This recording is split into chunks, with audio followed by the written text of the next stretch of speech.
አድርጌ ነበርኩ።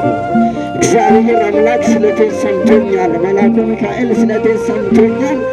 እነሆ ለማኅበሩ ክብር ይህ ማኅበር በጣም ታላቅ መንፈስ ያለው ማኅበር ነውና ስለቴ በሱ ምክንያት ተሰምቶልኛል። እነሆ ለመልአኩ ክብር ይህንን ስላድነው አምጥቻለሁ ብላለችና እግዚአብሔርን አመስግኑላት። ከዚህ በመቀጠል ደግሞ ይሄንን አይታችኋል አይደል? በተለይ አባቶቻችንማ ደስ ይላቸዋል አውቃለሁ። ይህንን የመሰለ የካህናት ልብስ ነውና ለአንድ ቅዳሴ 5 ካህናቶች ነው፣ 3 ዲያቆናትና 2 ካህናት ያስፈልገናል ማለት ነው። ሲገቡ ያለ አይቻልም። ይህንን 5ቱን ልብስ ሙሉ በሙሉ ከነበሩ ጋራ ገዝቶ አምጥቶልን እግዚአብሔር ይባርካቸው፣ እግዚአብሔር ይስጣቸው። እዚህ ጋር የቀረን ወደዛ ታመጣላቸው ማለት ነው።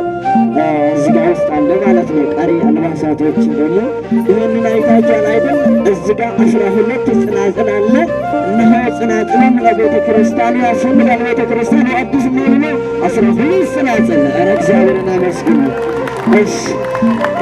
ከዚህም አልፎ ደግሞ እስኪ አንዳችሁ ስጡ ደስ ይላል። አይታችኋል አይደል?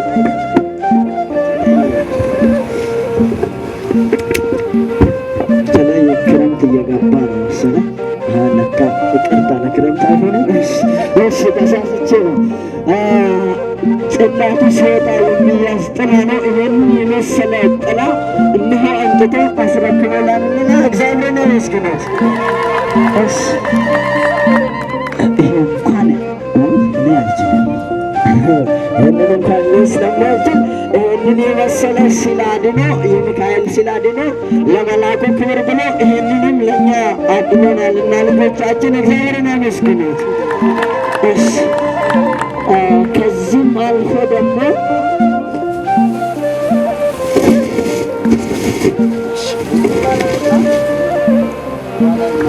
ይሄ ደግሞ መጎናጸፊያ ይባላል።